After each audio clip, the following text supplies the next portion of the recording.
Hey, what is going on, everybody out there? This is Jakejames Lugo, Senior Editor here at thecoalition.com, and welcome to a brand new episode of TK Spotlight, where I bring on phenomenal individuals from throughout the gaming industry and the various corners of the internet. So today, we're talking fighting games. Where's my FGC peeps at? As well as also, we're talking a whole bunch of other interesting topics related to fighting games. So today, I got a special guest. I got Miss Emily Ginnona, who is also better known as Jemmillion on the line, who is one of the co-founders of Combo Queens. So, Jemmillion, what's happening? How you been? What's good? Hey, I'm good. As I mentioned earlier, I've been mostly working a lot, but I also got the new God of War game. There you go. When it came out on the 20th, so I have been all about that. I was sick last week, so I didn't get to play as much. So this week, yeah, there you go. Definitely gonna play more. So been doing that, and Falk came out in Street Fighter 5, so I've been checking her out a lot. Really cool. Besides work. Nice. That's what I've been doing. Well, you're working or hardly working, technically, or you're working very hard while you're gaming, technically. I'm working very hard, and it's more like I force myself to take breaks and to play video games because you kind of just need that you need that moment to just escape everything, to kind of keep yourself grounded. Because if you work too much, it's like The Shining. All work, like no you play. know that. Yeah, it makes Jack a dull boy. It's like all work, no play makes Emily sad. I don't know. Sad. I don't know. Not happy. Yeah. I need some gaming in my life. So I schedule like time for myself every day. That's good. To game and take a break and step away. So let's get right into the discussion then, because you do a Sure. lot, with Combo Queens. We're going to get into a little bit of discussion about Combo Queens. You're a big fighting game player. You love the fighting game community. You mentioned Street Fighter 5 because of Falk before, and a whole bunch of other stuff I'm pretty sure you've been involved with. Yes. I want to know a little bit about Combo Queens, though. I would like, what is Combo Queens? Because I've only heard about it recently, and I'm pretty sure there's a lot of other people out there that haven't really kind of heard exactly what you all do over on the website and the place over there. So tell me a little bit about Combo Queens. What is it exactly? Right. So Combo Queens was founded by Carolyn Dow, also known as Mama Dow. She's out on the West Coast, and it originally she was inspired by Smash Sisters, which was created in the Smash community. Basically, it's for women gamers only, and they do like events and tournaments for themselves and stuff like that. So we wanted to create a space where we could host meetups and sessions to help encourage female players to come out to fighting game events, to get out and play the games they love. We also wanted to help try to provide more opportunities for them to grow, to improve in whatever kind of put them out there a little bit more, get more awareness. Exactly. And also, I'm trying to think of the best way to Now, one of the things I wanted to know while you're thinking about that is it all fighting games, or is it specifically a select few? Because you mentioned Smash Brothers beforehand, and obviously that other one, Smash Sisters, more on Smash Brothers. Smash Sisters is specifically for Smash. Combo Queens is for anybody, and this is literally for anybody who has an interest in fighting games. And you don't specifically have to just, I guess, have an interest in fighting games either. So I recently talked about this actually in a article that Shoryuken had done. It was just launched yesterday, and it was like an interview basically about Combo Queens. And I spoke, trying to find out exactly.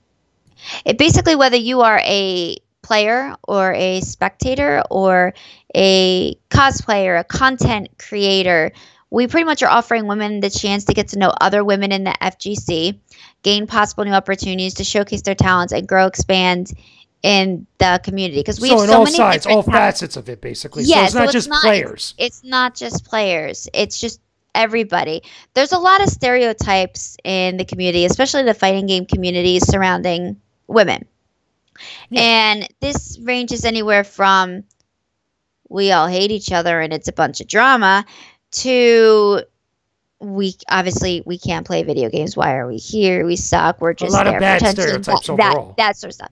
So we want to create a safe space for women to come out at fighting game tournaments to get to know other women and to try to help grow the scene so that they feel more comfortable essentially coming out to events so that we can try to help grow it, if that makes sense at all. Yeah, it does. And like, it sounds like, I think it's interesting to kind of make this a little bit more, not just about the players or not just about the people playing games, but kind of associated with everything about it, whether, like you mentioned, cosplayers and other people that not necessarily play the games as like, wanting to be a competitor. I think that's pretty interesting. But let me ask you, go ahead. Sorry, I was just going to say it's interesting too, because you mentioned the part about like games like, oh, specifically Smash, or is it like all games? And it's really just ranges all over the place. We're a very diverse group of girls, and it also gives other women the opportunity to learn about other games they might not be sure of, and then maybe they'll want to compete and play that game too. To give an example, an event that I ran, it was the first Combo Queens event I ran outside of a fighting game tournament a few weeks ago. And there was a girl who hasn't really come out to many events and felt very not comfortable. And her dad drove her out from South Jersey to the event. And I'm in southeastern PA. That's where the event was at. And she just kept thanking me over and over again because she felt more like accepted and was excited about coming to Summer Jam and felt like it was a good thing for her. And we have a lot of women that are on the fence about whether they want to compete because they're unsure. They don't know how they're going to be, if they're going to be accepted, things like that. And then they come out to this event and they think, oh, look, other women are doing it too. Yeah. This is great. And so it's like more of an inspiration thing. And we showcase them too. Twitch, we will showcase your Twitch, your accomplishments. We really want to just help grow the scene. So let me ask you this then, because you mentioned hosting events and stuff. So what exactly for you personally that you do over at Combo Queens? Because you mentioned hosting events, you mentioned doing social media stuff for some of the girls that kind of get involved with all the different stuff that you as a group get involved with and stuff. But what exactly do you find yourself doing on the regular in representing Combo Queens, or just again being part of the FGC like that? Me personally, well, I focus obviously on the events I attend. I focus on hosting Combo Queens events at majors. So I've done one at Summer Jam in the past, NEC, Winter Brawl. I'm planning on doing more. I just held the first one outside of events because I'm trying to hit like local communities to try to help pull in more women players from the communities as well, as opposed to just hitting like the major metropolitan cities. Because there's a lot of players there. They're just hidden. They are hidden women players and they are hiding, and trying to get them to come out and blossom. So I focus on doing those events. I focus on promotion opportunities for those events, showcasing the women during those events as well. Live streams, putting together live streams, making sure there's pictures. I'm at NEC, no, not NEC, at Winter Brawl. I had somebody come out from a news organization and interview some of the girls that were comfortable with doing that, and they wrote a post article. So it's more about getting awareness? Is it more about getting awareness and like showcasing people, or does it have like some sort of organization with the events going on, like tournaments and stuff? Like what exactly, like, like response, like when you go to like NEC or something, or if you find yourself going to like, EVO, just for sake of example, do you find yourself like, helping the TOs over there? Do you help with different girls like, okay, hey, go talk to these people and stuff, or like help get more awareness through social media about certain stuff? Like what type of things do you usually find yourself doing like that? So when it comes to the actual events themselves, so like when it comes to like Summer Jam, I work for Biggie Gaming. So when it comes to Biggie Gaming events, I'm generally working the events, and then I will host Combo Queens events. And at those events, I broadcast that in advance. I create an event page. We showcase it. We let women know what's going to happen at that event, where they can meet us, what they can get in return, Combo Queen stickers, wristbands, that sort of thing. I try to have setups in a variety of games, drinks, food, that sort of thing, in our own private space for the women to come out and play at. I will advertise that during the event. Like if I see somebody that I already know that knows about Combo Queens, I'm like, hey, are you coming tonight? Or if I meet a new girl just randomly and I start talking with her and find out more about her, and then I let her know about Combo Queens and what it's about and what we're doing. And I invite her, and she's more than welcome to come. So for me personally, it's a lot of social media marketing, and at the actual events themselves, we have a specific time that we host the events, and we try to do it a little bit later in the day, typically on Saturdays to give girls a chance to come, but sometimes we'll do it on a Friday depending. The reason we try to host them a little bit late is a lot of the girls that come out compete. A lot of them compete. So we want to wait until they're done competing so that they can come and relax and chill and play some games and have some fun. That's cool. That sounds really, really fun overall and stuff. Now, I want to shift gears a little bit because I want to ask a little bit about some community stuff. And obviously, sure, with you and the rest of the gals also founding Combo Queens and doing all the work that you all have gotten involved with and stuff. Why do you feel like what you guys do or what you gals do is really necessary right now for not just the fighting game community, but just the greater gaming community as a whole? Because right now, I mean, we were talking a little bit beforehand, before we started recording, where, there's a lot of bigots out there. There's a lot of people that we're in a very, very charged environment, online and offline, especially in this day and age. And people feel a certain way, one side or the other. But what do you feel? Why do you feel like the work that you guys are doing is so important right now? One of the biggest issues we face, and it's also one that there's much debate about, is harassment. And a lot of I'm not going to say that harassment doesn't happen in person at events, because it does, and it's happened to me, but primarily the majority of it happens online. And it really, like the bigots, as you mentioned, it really turns other women away. There will be women that are on the fence about coming out and are being encouraged but aren't sure, and then they get attacked or they get harassed.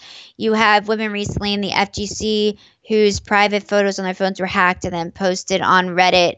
You have people's Twitter accounts, Facebook, and that are getting hacked, and they're being harassed through that.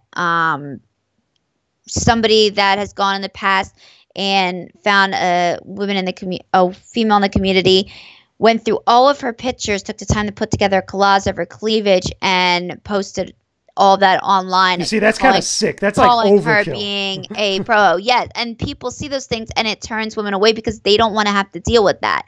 So they get this automatic perception that what's happening online is also happening at these events full force, when they're really not. I can't say that it doesn't happen, but it doesn't happen frequently, and I guarantee you that TOs will not put up with that. If somebody harasses you at a tournament, you go straight to a TO or the main head TO, the person in charge of the whole thing, and I guarantee you they will handle that fast. Especially or now. If I'm there, you can go to me, and I will. Will personally take care of it for you. Yes. So it's definitely, I mean, you've had girls that have been stalked before. It's really like that event I ran, there was a guy that walked up to me randomly, didn't even know who I was, and was like, "Hey, I just wanted to know, like, if you were single." And I'm like, "No, I'm not." And then he's just like, "Oh," he's like, "That's too bad, 'cause I blah, blah, blah." And like, just started like going on, "Do you have friends you could hook me up?" I had no idea who he was. It's stuff like that. People instantly see a girl and they like, just like come at you and automatically like assume you want to like date you too, and most of the time girls aren't there for that. They want to just play the games and have a good time. Let me ask you this because I think there's a good and this is basically what I'm saying is this is why it's. I'm sorry, go ahead and ask. I was going to ask because, like, to spin off of that point, is like, do you think that happens, when it happens because there's a lot of stereotypes that just keep getting fueled, online and offline? Because obviously that's not going to be a regular occurrence, but things like that do happen here and there. But do you think it's more of a cause because other people kind of like reinforce that stereotype or reinforce that behavior, as opposed to like, what's going on now where people are starting to crack down more on it or starting to kind of condemn it more? Yeah, I think at one point it wasn't. You pretty much just said it right there. People are starting to crack down on it more and try to stop it, but I think it used to be a lot worse. Now, is that indicative of the fighting game community, or is that more of like a representative of the greater gaming community? I mean, the fighting game community definitely has its issues, but I would have to say it's the whole gaming community as well. There's definitely a stereotype. I mean, and this is going back as far as to when I was a kid. like when I was a little girl, like I had issues with this too, just with guys not, this is before online. They just couldn't like understand like a girl playing video games. And I got my first Game Boy, like my first like actual handheld system when I was 10. I used to play on PC before that. And I was really into Pokemon. That was like one of the first games I ever got. I was like 10. I got a Game Boy Color and I got Pokemon Blue, and I was obsessed with it. And Super Mario 6 Gold Coins. I don't know if you ever played that game, but I was obsessed with that as a kid too. And I was at the summer camp, and I've told this story before, but I saw this group of kids playing video games, and I was in the corner playing my Game Boy, but none of the other girls were. They were off, doing their thing, and the boys were in the corner on their Game Boy, and I'm like, you know what? Screw it. I'm going to go, say something, because I felt alone. And I was like, and I was very like optimistic child. So I was like, hey guys, what's up? And they just looked at me like I was Medusa with a bunch of snakes, and I was about ready to attack them and eat them, like, because a girl just walked up to them, God forbid. And, we were kids then. So, then it was like, the whole like girls have cootie thing type of thing. So, and they're like, nobody spoke except for the one guy was like, not much. You? And I'm like, oh, I was like, you guys have Game Boys too? I was like, me too. I'm like, what are you playing? And he's like, Pokemon. I'm like, oh, me too. I was like, where are you at? And, the one guy told me, and then I said, oh, I'm trying to figure this out, and he offered me some advice, and then they just sat there and they stared at me. Literally, it was just silence, and they just looked at me, eyes wide, unsure what to say, and to the point where I felt so uncomfortable that I walked away. And then they were fine. So it's always kind of been there. I feel like guys just didn't know how to act around girls who played video games. And it's not all of them. When I got older, I used to play with my friend's brother. I would go in his room and I'd play PlayStation, and I would play Crash Bandicoot and other games too while she watched some show she really wanted to watch. And I'm like, well, I'm going to go play video games. She'd be like, okay. I'm like, all right. So, and he was totally accepting of it. He goes, yeah, sure. He's like, you can play. But just because one person is doesn't mean other people aren't. I think it's been going on for a very long time, and I don't think it's just necessarily just gaming communities either. You have to look at a history on different cultures and what women are allowed to do and not do. For a certain period of time, we weren't allowed to vote. We were supposed to be a certain way. We couldn't have jobs. We were housewives. And I'm not going to obviously go into that, but I think it's a similar conversation. I think it's a similar topic when it comes to the gaming communities. For a period of time, women weren't doctors or surgeons. You hear about these famous surgeons that they find out after they died that they were actually women disguised as men just because they wanted to be in the medical field. It's the same thing when it comes to gaming. Basically, those stereotypes have always been there, but women have always been interested in wanting to play video games as well. It's just stereotypes were in place that kind of isolated us. I'm very passionate about speaking out about it because for a very long time, I was a victim of those stereotypes and felt I had to game alone. And the fighting game community, when I found out about it, that there was this community online and all this stuff, and I became obsessed with it, and I just kind of delved more and more into it and realized that there was esports and all this stuff, and this was back in like 2012. It completely changed me and my perspective on things because I gamed alone. I thought I had nobody, and keep in mind there was no social media. And when I was a kid, and while social media has obviously improved, changed a lot. It changed a lot of the conversations now. It's obviously changed a lot. There are also some negatives to that social media, and that comes in online harassment and attacks and vulgar language and that sort of thing. I think it's important to be able to speak up about it. So let me ask you this, because I think this is also important to acknowledge as well. Sure. What about the people that also feel like that now, that type of stuff, like, there's nothing wrong with speaking up about things that are wrong and stuff, but what about the people that feel like things have been going way too overboard? Like, again, we talked a little bit beforehand, and I've had similar conversations with all different types of people, both men and women, where they feel like sometimes, even though people are kind of like speaking up or fighting for a good cause, quote unquote, but you have those select few that either take it overboard, where some people will come out online and they would say like, oh, it's man hating, oh, it's just trying to, get to a point of using a certain type of privilege, or it's trying to give a new different type of bad stereotype to gamers out there. There's a lot of different conversations happening all over the place. Oh yeah. Do you think that sometimes maybe even though there's like the best of intentions, like sometimes like, the conversation could take a real turn for the worse, even though it's not, intended to? I think some people who don't, that's a tough question. The tough questions are here. Yes. Obviously I've had a wide variety of different opinions come at me before. For the most part, people agree. And I think it's difficult for men to understand completely what we go through when you automatically walk into a gaming store or walk into an event and people are staring at you consistently. They don't stare at guys like that. They're staring at you because you're a girl. So automatically you're instantly judged, whether they say it to your face or not. You're instantly judged because you're female. And that's a stereotype, obviously, that I'm working to break. I have had a wide variety of different responses. I've had people come out and say that we just want special privileges. And I'm here to say, no, that's not the case. We just want to be treated as equal. If we go to a gaming event, we want to be treated with the same basic respect that you would give somebody else without automatically assuming something because of our gender.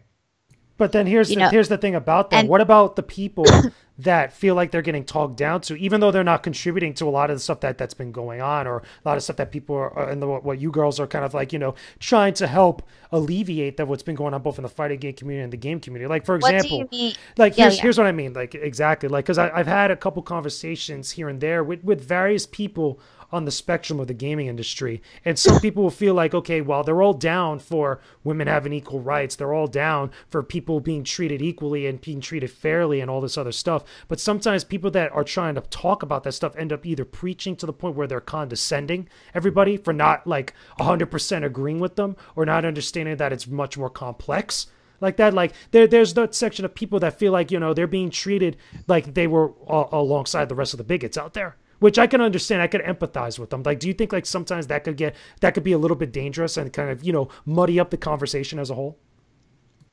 I feel like it depends on who you're talking to. I'm not going to sit here and say that there aren't girls out there that take it to a different level. Obviously, and are not willing to have a honest, mature discussion about it, especially for those, like you're saying, like industry professionals and other guys who are legit curious, like, and want to know other, females' opinions about, what's going on and want to discuss it. And there are some that are very set in their ways and they think that all guys are like that. Yeah. I personally don't see it that way, and I know a lot of girls don't view it that way at all, but obviously there are some that do, and I can't speak for them. And I will have girls that will say she doesn't speak for me, or I will see guys say this person doesn't speak for all the girls. Who do they think they are? And the thing is, I'm not claiming to speak for every single girl and how they feel. I'm not claiming that you don't have to like me either. If you're a girl and you don't like what I'm saying, then don't follow me. Then don't listen to what I have to say, because at the end of the day, there are girls that are suffering. There are girls that are harassed. There are girls that are suffering. If you're having a great experience, that's fantastic. I want to hear that you're having a great experience. I want to hear that it's all been positive for you. But at the end of the day, there's a lot of girls that it's not positive for. Yeah, facts. And those are the ones that I'm speaking up for. Those are the ones that I'm speaking out about, the ones that I'm trying to help and give the people who feel they don't have a voice. Like they have to accept the harassment and the way they're treated. I'm trying to give them a voice. I'm trying to allow them to be able to be a part of a community that makes them happy, that makes them complete. And instead, they feel they need to hide away and they can't fully be themselves. And that's not fair to them. Those are the people I'm fighting for. And it's interesting to me because I have had women come to me and DM me and Twitter and thank me and say that they just decided to run their own event today. And thank you for speaking out about the issues and inspiring them to go after their dreams and to not allow other people to define them. And that makes me happy. When I get messages like that, then I know that I am making a difference, and that's what I'm doing. Am I going to make everybody happy? No. Is everybody going to agree with me? No. That's real. But those people that I am helping, that I'm inspired, that's what matters to me, because that's what I'm trying to do. I want to help grow the community. I want to encourage more women to follow their dreams and come out. Does that mean that I don't care about guys following their dreams and getting opportunities? No, of course not. Yeah. Of course I care. I work in the gaming, like I work for Biggie Gaming. I work events. Majority of the people there are guys. I have guys come to me all the time and I work with them. And I help get opportunities for various gaming communities. The Pokken community can back me up on that. Windjammers, other small gaming communities that have come to me on the East Coast and asked me for my help. I've worked very hard to try to help provide them with more opportunities for their game and their communities to be showcased. I am in no way biased to any gender, but I am a female. I've experienced this harassment, and I want to see this type of hate stop. I want to see more women come out. I want to see them not be afraid, because I was once afraid, and I don't want anybody to have to go through that. So let me ask you this, because I think this is a perfect segue, because I'm always, I've always had the opinion where the people that have a loud voice and that have, an influence and have some sort of resonance with other people should do what they can to do some good for their respective communities, or for the greater community as a whole, and Yes. in this case, with fighting games and the fighting game community, I look at the pros, the people that, even though some people might not call themselves esports players and stuff, but the people that you usually hear the names come up that are going, making top 16, top 8, and getting their names out there and stuff. What do you want to see more from a lot of those pro players or people that have a decent or a great amount of notoriety when it comes to these types of issues? Because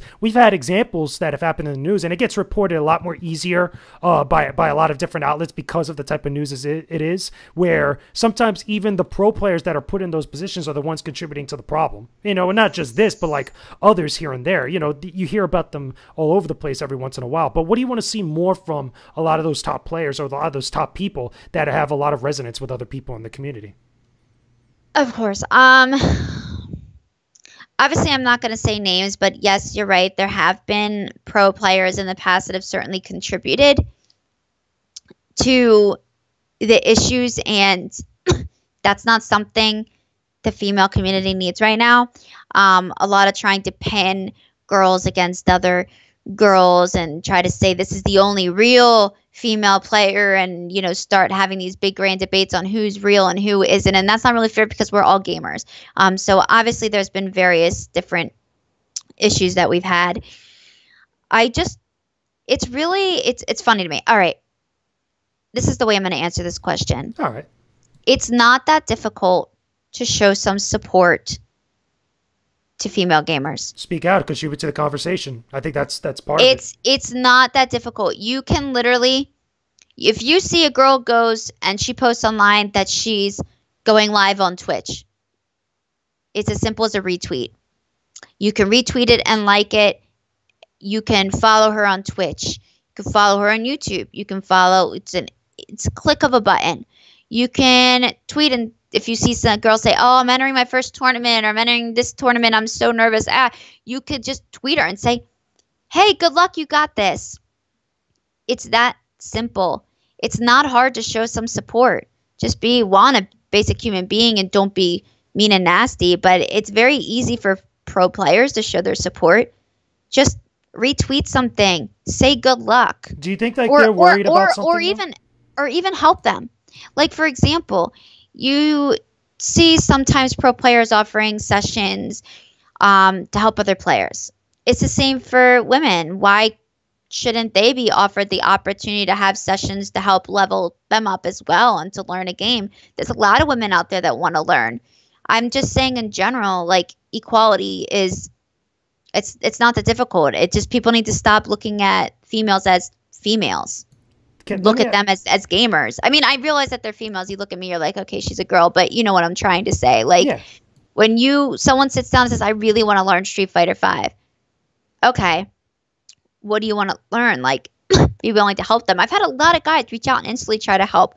There are a lot of guys out there that are, even in local communities. When I first found out about my local community and I got involved, we were just playing some casual matches. The guy asked me if I wanted to play. I said, sure. We were playing, and they started offering me advice instantly if they saw I was struggling with something. It's that simple.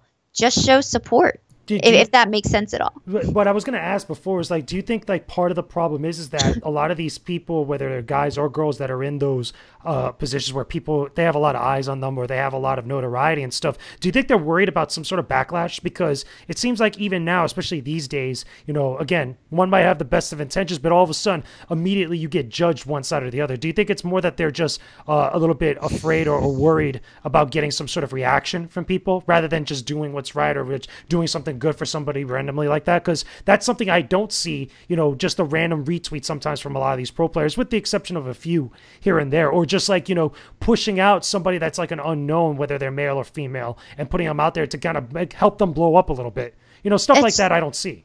I think that for some people, yes, I can't really speak for them, but I think for some of them it is that way. I think sometimes it's just they don't think about it either. Like, it's just not something they think about. Oh, hey, let me see what the women are doing in the community today. Let me retweet that. Yeah. Sometimes they do, sometimes they don't. I know for myself, there were people like that for me. I was very lucky. I had support from big people in the community from the beginning who I just took a chance and I tagged them in an interview I did and they retweeted it. So that really helped me for exposure. And that really encouraged me when I saw, oh, this person is willing to show me support and they don't even know who I am. When I see that inspires me more. Okay, if they're willing to support me, like I can do this. Like I have that support that I thought I wasn't going to have. So because I've experienced it, I know that a simple retweet from somebody with that type of social status can make a whirlwind of a difference, because it did for me and it does for other people. People get very excited about stuff like that. Like it sounds dumb to think, oh, a simple retweet for somebody with a large following can make a difference, but people will get excited. They'll be like, oh, you know, Justin Wong just retweeted me, and they'll be like really happy and it'll make them want to do more. And just because they have support from somebody that's so high up and well known in the community. I've had that happen to me before. I've had this, especially with Justin. and it makes you happy, right? It makes you feel like you've accomplished something good.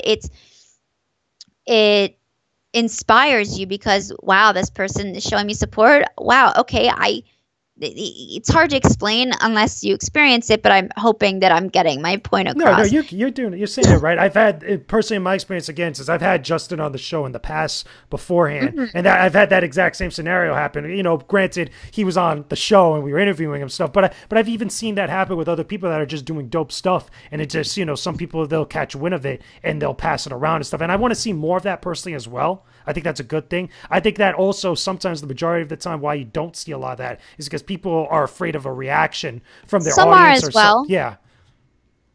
Some are, but you'd be surprised at how many people don't react anymore. Yeah. And even the few that do react, they don't really get a lot of attention. Like in previous interviews I've done, even articles, I'll see some negative comments come out and it'll be like one or two people, and other people will, you know, defend myself, or other people being interviewed and come in, or their negative comments will be deleted. There's a lot of people not putting up with that anymore, even like news companies as well, because they don't want the negative attention, because a lot of attention has been being brought to it. But just because you're showing support by retweeting something, yeah, doesn't necessarily mean that you're going to get negative attention. And if you do get one person that says something dumb, well, a lot of people say dumb and mean things all the time. Why would you suddenly listen to that one just because it's about a girl in the community? Yeah, just got to starve them. Do you know what I mean? Yeah, I know what you hear mean. a lot. I have a lot of people that will sometimes come to me in arguments and say, "Oh, well, guys hit her ass too." I said, they get harassed for people different get harassed, reasons. but like, yo, that's People what's get happening harassed, now. but it's different reasons. Yeah. Like, I don't condone anybody harassing anybody. Yeah, it sucks. I don't condone death threats. I don't condone harassment in the FGC. I think there's a lot of issues that need to be fixed in the fighting game community. It's why I released some videos and I asked, what's one thing that you would want to change? I asked that today in a video. If you could change one thing about the fighting game community, what would it be and why? Do you know how many people responded talking about acceptance of new players not instantly judging and harassing somebody and making them feel worthless because they're new and they're not, so they were more accepting. good enough yet? They were more accepting of that stuff, is what you mean. Yeah, there's definitely, and this is just in general. This isn't just about the female community. Like there are legit issues with this where there is harassment and there is this notion that, oh, well, you just started playing Street Fighter now with Street Fighter 5. Ugh, you're a scrub. Well, if somebody's new to the community, they really like a game and they want to compete and be a part of it, how are you going to reject them? That goes beyond gender. Now you're pushing people out of the community, and so I don't. Exactly. I don't condone harassment in general, and you see stuff like that, and people say it's the same thing. I'm like, well, no, that's different. Yeah. Women are being instantly judged because of their gender. They're objectified. Like they're sexually objectified. They're expected to look a certain way, be a certain way, act a certain way, or they're pro-ho, they're this, they're just there for that. Like a whole long story. And that's strictly just because they're female. You have people that say that they will only respect you as a female player, a gamer in general, in the community if you get top 8. Not they will only like you'll have a certain level of respect. There'll be that female there rather than just gamer. Strictly just because you are female, you're not allowed to have any respect at all as a person. There are people that come out and say that, well, you need to earn your respect. No, there should be a certain level of respect given to all players, regardless of gender, regardless of race, regardless of anything. There should be a certain level of respect given to other people. Yeah, they try to put that asterisk in there, which is what the problem is, because you want to be looked at, or at least people want to be looked at as just level up with their craft, as like people that getting the respect because of them being a human being, them being a person, not because they're a female player, not because they're a such and such player, because of whatever. They don't want that asterisk there, which I can understand, which is a real big problem. But the other thing I wanted to touch on before that you mentioned, because you were talking about how some people tend to be very unaccepting of newer players or people to kind of get into the community. For me personally, that's the worst aspect about the FGC, about the fighting game community. It's the only gaming genre or community, I should say, and again, I'm painting a very broad brush here, so bear with me, that you see a lot of that happen, because even in other communities, even, every community has their own problems and stuff, but I see them much more vocal with the fighting game community because,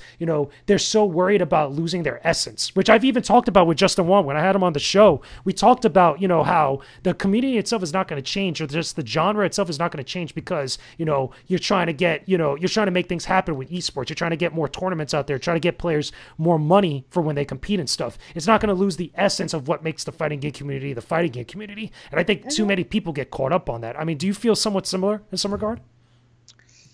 I think that players can't have it both ways. When I first started off, a lot of players wanted more opportunities. For the fighting game community, they wanted more fighting game events.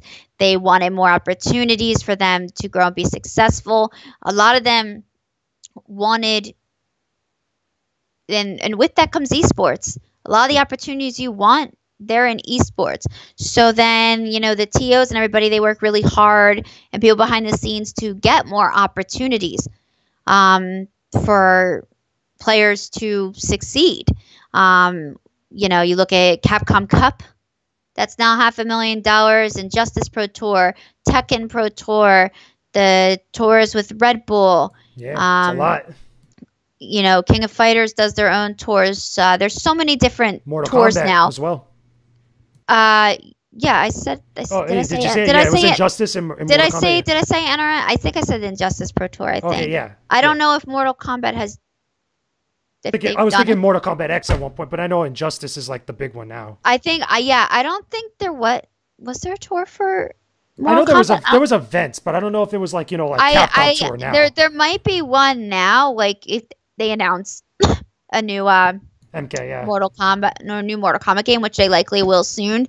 But I believe it started with Injustice 2, but don't quote me on that. You might be but right. I'm pretty sure NRS started with the Pro Tours with Injustice 2, and they had partnered with Samsung Simple Mobile last year, and started with their Pro Tours. So you see a lot of that happening, and that's providing new, great opportunities for players, more chances to win money, more chances to be a successful pro player, to possibly get sponsored. But with that comes change. And you are going to see certain things change when they go into esports. There will be stricter rules because you have companies that are investing money to give you their money and brands to provide you with the opportunities that you're asking for.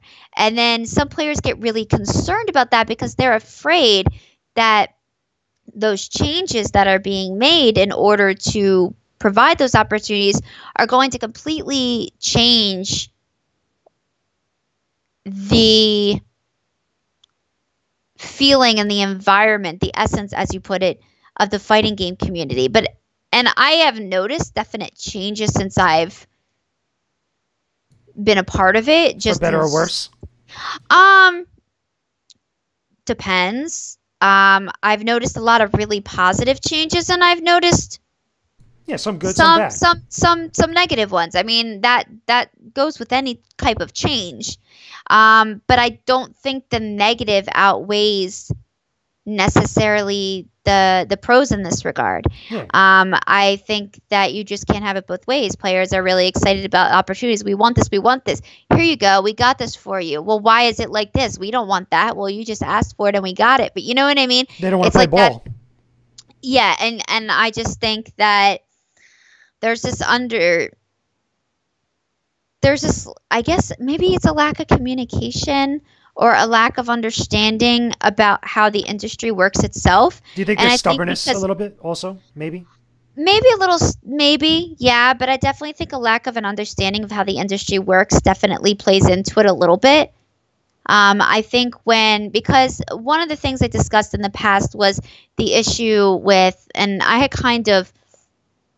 I was interviewed a few years ago, and it was like really before everything got blew up, and everything really just blew up in the last 2 years for the fighting game community. Yeah. And I had predicted before that there was going to be a surge soon, that FGC had been slowly transitioning to esports, but it seemed to be moving faster and faster. And don't get me wrong, we're really not there yet. We are not full-blown esports. I mean, we're in the midst of it, but we have not transitioned. There's people saying, "Oh no, we're fully not quite." There's definitely a lot more that has to happen. Yeah. But we did rapidly get thrown right into it. And what you saw was a surge of events. There went from not a lot of local events to suddenly so many local events. Not a lot of major events to too many major events. So much so that numbers were dropping at other tournaments because there were so many and people didn't know which one to go to, and they wanted to go to them all. And you saw this huge surge. And you also saw companies and other people coming in that weren't as genuine or weren't, take advantage of players or take advantage of people. Exactly. And you're going to see that happen. And then I predicted that it would start dying off. And we're in that dying off phase. There's still a lot of events and a lot of new stuff going on, but a lot of those fake companies, a lot of those people that don't really understand the essence, they don't really understand what the fighting game community is about. Those are the companies that you're starting to kind of see go in the opposite direction and go downhill and not be successful because they refuse to do what they need to do to do their research, find out what is the fighting game community about, what do they appreciate, something as simple as how is the prize money split. You have a venue fee, you have a game entry fee. Game entry fee for that game is standardly split 70-20-10. It's that simple. But then they want to put their own twist on it. Oh, well, $5 of that game entry fee. No, The game entry fee always goes to the players. You know like, what it It's is? certain things like that. They want it to be their way. And the problem is their way is not standard. It's not how it is. They don't take the time to You know what I understand. feel like, So though? You know what I feel like? I feel like a lot of that stuff on both sides could be solved with a simple phone call. If people just actually talk to each other. Like, I know there is, like you said, there is a little bit of a lack of communication there, but I think it also depends on what level you're talking about. Like, obviously, I feel like, EVO, the biggest fighting game tournament here in the U.S., probably has it on lock and has, like, a good understanding of, like, how, to talk to brands, to talk to businesses, to talk to the players, talk to the community, talk to all these different types of people. But then when you start getting into other tournaments that are much more on the local level and stuff, I think that's where things start to go a lot more awry, and things are a little bit more difficult to kind of make happen, because I think everybody wants more EVO and wants things to be on the same type of quality and same type of like rewards as EVO, but like not go through that process to get to it, I think. yeah, I could say that. And also people don't understand. Well, people will go to a major event that's not opposed to part of a pro tour and be like, and they'll get mad at that TO for not being a part of the pro tour, thinking that the TO didn't try. Yeah. When the TO did try. And if that TO is not chosen for said pro tour, no matter how many times they tried, no matter how many times the player asked for it, it becomes a matter of, well, now the TO's being blamed for something that they don't know. And it's not like this is business stuff behind the scenes. No major TO is going to broadcast their business dealings with other companies publicly. It's just not going to happen. You just don't do it. No, it's not professional. And I've had people come to me going, oh, hey, I've literally had people say to me, do you want me to talk to this company for you? No, I don't and it's like random player. And I'm like, no, we don't need you to speak to and I appreciate that players are so passionate that they want to try to help, but it's not going to make any type of difference. You can tweet them, tweet the company, tweet that company over and over again and tell them we want this at this event. Make it known that it's what you want. Be passionate online and vocal. But there's a lot that happens behind the scenes that people say to me like, what? Well, I can't tell you that. Like, I can say there's a lot that happening behind the scenes, and I wish I could explain it. I wish I could talk about it so that I could help people understand more. But unless you're directly involved in it, it's very, very difficult to try to make a difference and help steer people in a better direction when you can't dive into those details. It is, because that goes into the whole misunderstanding aspect and the lack of communication aspect. So a lot of the times it's, I've been wanting to use this analogy for a while, so I'm gonna try to use this metaphor and this analogy here. So the FGC, think about the FGC or any business like a circle, the circle of life. All right. And if one little thing goes wrong, that's going to change the whole course of that circle and make it a little jagged and go a little bit differently and wrong. And so, people are like, oh, well, this tournament had no mistakes. No, every tournament has had some type of mistake. No tournament is perfect. That's another issue with stuff that goes on behind the scenes as well. But that little jagged, that affects that circle. That affects that ecosystem. That's the better word. That's the one I wanted. Yeah. FGC is like an ecosystem. It's like one big ecosystem when it comes to an FGC tournament. One little thing goes wrong, you mess up that whole entire ecosystem. I gotcha. But players don't understand that. They don't see that. They don't see the process or everything that goes with it. When you go to a fighting game tournament, and I've been a player before, just enjoy myself. I was once a competitor who, really enjoyed the business side of things and kind of switched over a little bit over there. And from the player side of things, you don't really see what's going on behind the scenes. You're there to play games, socialize, compete competitively, have a good time. You don't see all the work that goes into actually putting that tournament together to make sure it runs as efficiently and perfectly as possible. You don't see any of the small mistakes that might be made or the big mistakes that might be made and the people actively working to correct correct said thing. When you're behind the scenes, you see everything. You see everything from the players to every single section and how it's being run and who's doing it.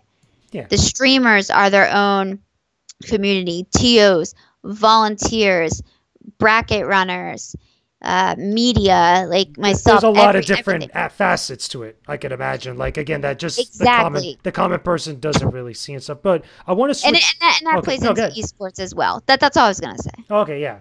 But I want to switch gears because I want to get to the final thought, like what we have always on our show and stuff. I want to ask you, like I ask everybody else, what is one thing, like one final thought, one thing that you could give everybody, you know, that they could listen to this entire episode, the entire talk that we had about fighting games, the FGC, you know, being part of the community, Combo Queens, all this stuff. What is one final thought that you feel like you could give to everybody? It could be anything of the sort, but what do you feel like you want to give to the audience and to the listeners right now?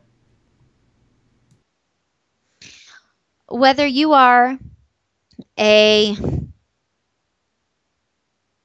women gamer, a trans gamer, a male gamer, any type of gamer, no matter what race you are, if you're a newcomer, if you've been in the community for a while, if you haven't been, do not let anybody define what type of a person you are or a gamer that you are. Do not let them tear you down. Do not let them harass you, make you feel less than who you are. Surround yourself with the positive people in the community who do want to play games with you, who do want to support you. Focus on them and focus on yourself, but do not let them define you. There are so many talented people out there, so many, that allow this negativity via Twitch chat, via Twitter, via Reddit especially, anywhere. Tear them down and define who they are. They allow it to get to them. And I realize it's difficult. I'm guilty of sometimes allowing it to get to me and having to pull myself out of it. It happens. But they are held back. They don't blossom. And when they blossom, they create amazing things, and they can make such a huge difference. They can follow their dreams. They can follow their passions and really be happy and proud of the person that they are. And that's what I want for everybody in the fighting community. I want them to be able to follow their passions, to be able to blossom, to be able to have all the opportunities equally as everybody else to fully thrive and succeed in what they love. There you go. That's pretty cool. That's pretty dope. I think everybody could get behind that, myself included, which is dope and stuff. But Emily, awesome. Thank you. Thank you for coming on to the show, chatting up with me about everything, fighting games and stuff. Where can everybody find you right now? You're on Twitter, you're on YouTube, you're on the Combo Queens website. Where can everybody find you?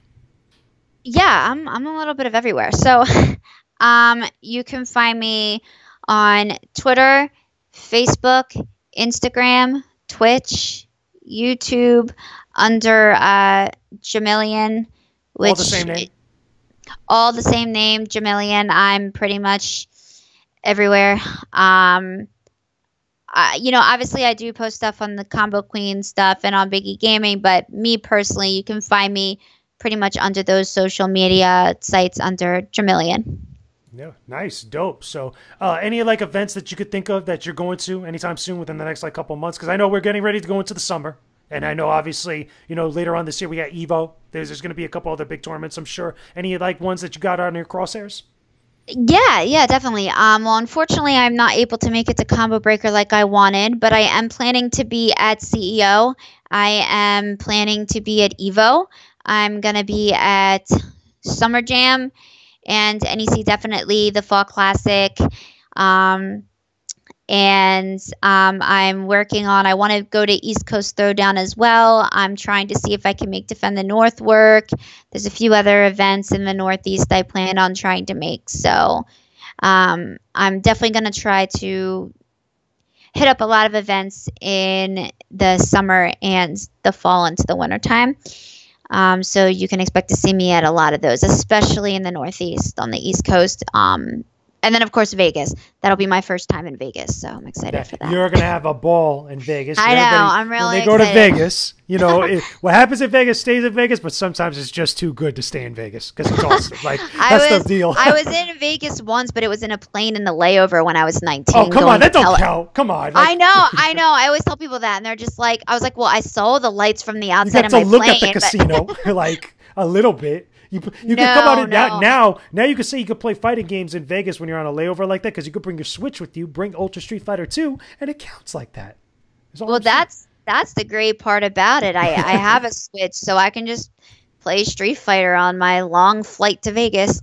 There you go. That's how you get it done. That's how you prepare for the tournaments too and stuff. But exactly.